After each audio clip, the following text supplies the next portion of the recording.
Welcome to the deep dive. Today we're digging into a really fascinating and frankly pretty brutal chapter from New York City's history, the East Harlem Purple Gang. Yeah, we got some detailed source material here on their story. And our goal is to really get a handle on how this crew worked, how they rose up and why they became such a big deal in the whole organized crime picture back in the 70s and early 80s. Well, the thing that jumps out right away, I think, is this idea of them being so independent, fiercely independent, really. Right. You've got these Italian-American guys, heroin dealers, hitmen, who weren't actually made mafia members, not officially. But somehow they managed to control a huge slice of the drug market and got this incredibly fearsome reputation. Okay, let's start where it all began. The source material points to the early 1970s for their origins. Yep, early 70s. Mostly based in Harlem, right? Specifically East Harlem, Italian Harlem, around Pleasant Avenue, and also into the South Bronx. And that name, the Purple Gang, it's pretty blatant, isn't it? A nod straight back to those Detroit guys from the Prohibition days. Totally. A conscious choice. And what gets me is how specific the membership was, geographically speaking. It wasn't just any Italian-American kid from anywhere. No. No, it says membership was pretty much restricted to guys who grew up right there on Pleasant Avenue between 114th and 120th, like a 6-block zone. Wow. That's specific. Makes you wonder, what was it about that little neighborhood, Why did it produce that kind of tight-knit, violent group? Exactly. Must have fostered some intense loyalty or something. So it sounds like they started small, like a typical youth street gang, Yeah. doing robberies, maybe some assaults. Yeah, that's the picture. But then things shift. They actually started working as lookouts, apparently, for established mob guys who are already deep in the drug trade. Learning the ropes. Kind of. Yeah. But the real game changer, it seems, was this power vacuum that opened up around 1973. Because of the French Connection busts. Precisely. You had big-time mafia figures getting arrested and convicted, guys like Louis Inglisi, even the Lucchese boss, Carmine Tramunti. That seriously shook things up. Right, destabilize the whole structure. And when you have instability at the top, it creates openings, opportunities for groups lower down, maybe groups that are more flexible or just more ruthless. And that's where the Purple Gang comes in. This is where it gets really interesting, because they didn't just edge in, they moved fast. They jumped right into that void. Yeah, and ended up dominating the heroin scene in East Harlem and the South Bronx. Not just street-level dealing either. No, they became major distributors themselves. No. Independent ones, but also supplying the five families, too. And for anyone listening who might not be steeped in this, the five families refers to the main Italian-American mafia organizations that have historically run organized crime in New York. Good point. And it really shows how disruption, external pressure like those arrests, can totally reshape the landscape and let new players rise up. The Purple Gang saw their chance. And they didn't just stick to drugs. The source lists a whole range of criminal activities they were into. Oh, yeah. It's quite the list. Murder, obviously. Contract killing. Even gun running, potentially. There's this mention of trading guns for drugs with Nicaraguan dealers. That's pretty specific. That is specific, plus the usual stuff. Extortion, robbery, bookmaking, kidnapping rivals for ransom. Racketeering, too, which is basically running ongoing criminal enterprises, often trying to muscle into legitimate businesses. Loan sharking, of course. Labor racketeering, maybe. Pretty much the full spectrum. It paints a picture of a very versatile and opportunistic group. And that independence thing is key again. How so? Well, sometimes they were doing their own thing, running their own operations, but other times they were basically working for the five families, like freelance muscle or hitting crews. Must have been a tricky line to walk, that independence versus working for the established guys. You wonder how much friction that caused, Did they clash over turf? Or was it more subtle? Had to be tense sometimes. Which brings us to their relationships with the mafia itself. It sounds complicated. Yeah, described as semi-independent. Started off connected with the Lucchese family, apparently. Right, initially. Then later, it seems they worked more with the Bonanos and the Genovese. And ended up having the closest ties with the Genovese family, to the point where some remnants eventually got folded into the Genovese 116th Street crew. Which really makes you think about the power dynamic, doesn't it, between these younger, maybe wilder groups and the old guard. The Purple Gang clearly had something the families wanted, maybe that raw violence, that manpower. But that independent streak must have been a constant issue. Absolutely. And their connections went beyond the Italian Mafia, too. The source mentions alliances with a real mix of players. Like who?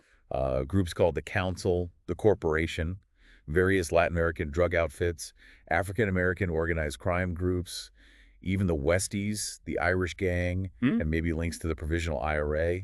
Wow, that's a diverse network. Shows they weren't afraid to deal with, well, pretty much anyone if it was good for business. And that link with black organized crime in Harlem seems important. They were apparently a major heroin supplier for Leroy Nicky Barnes Right. and his whole operation. Nicky Barnes, yeah. Huge figure back then. And even after Barnes got busted, the Purple Gang supposedly kept supplying his remaining dealers. Really shows how central they were to the Harlem drug scene at that time. Okay, so let's talk about the violence, because their reputation seems built on it. Described as having an enormous capacity for violence. That's putting it mildly, based on the accounts. By 77, law enforcement apparently linked them to at least 17 murders, but suspected dozens more through the 70s and 80s. And the descriptions, pretty horrific. Decapitations, dismemberment, multiple stabbings, not just killing, but sending a message. Extreme brutality. There's even mention of a possible trademark using .22 caliber weapons in hits on mobsters and associates. 8.22, interesting choice. Quiet, maybe? Could be. But that level of violence, that reputation, must have been crucial to how they operated, how they maintained control for that period. Fear is a tool, you know? Definitely. Now, what about the gang itself? Its size, its structure? At their peak, maybe around 77, the estimates are about 30 core members, maybe 80 associates. Some sources even suggest over 100 total involved. And mostly younger guys, 20s, 30s. Yeah, often described as maybe too reckless or unpredictable for traditional mafia membership, which fits that image of them being a bit wilder. But didn't you say many had family ties to made guys? Exactly, that's the other layer. They weren't complete outsiders. Lots of them were nephews, sons, cousins of established mobsters, so there were connections, loyalties, maybe resentments too, all mixed in. And here's a really telling detail. They were known for a lack of respect for other mob figures. Yeah, they apparently competed directly with the mafia families, ignored traditional turf boundaries, muscled in on their drug operations. To the point where law enforcement actually worried about a full-blown mob war, especially with the Bananas. Right. They even got nicknamed New York's Sixth Family for a while. It says a lot about how powerful and disruptive they were perceived to be. That's incredible. Really shows their ambition, their willingness to just disregard the old rules. Which, probably helped them rise fast, but maybe also sowed the seeds for their eventual decline. Yeah. It can only push the established power so far. And their base of operations was clearly East Harlem, that Pleasant Avenue area, and the South Bronx. Pleasant Avenue really stands out in the source material, called an incubator of the Italian Mafia. And it wasn't just the Purple Gang there. Anthony Fat Tony Salerno, the Genovese boss, ran his operations from there too. Yeah, and Anthony Loria Sr., the guy caught up in that whole who stole the French connection thing, he was from Pleasant Avenue too, was clearly a hotspot for generations. Deep roots in organized crime there. And the source also mentions those potential ties outside New York, Nicaragua, Florida with the Cuban Mafia, shows their reach. Definitely paints a picture of a group with connections beyond just the local neighborhood.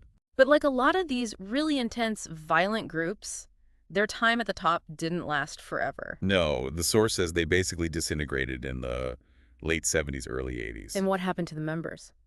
Well, interestingly, a lot of them seem to have been absorbed into the Genovese family's 116th Street crew. Remember those close ties they developed? Okay. So consolidation, maybe? Seems like it.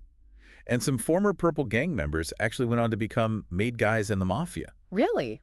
Who? Names like Angelo Prisco and Daniel Leo.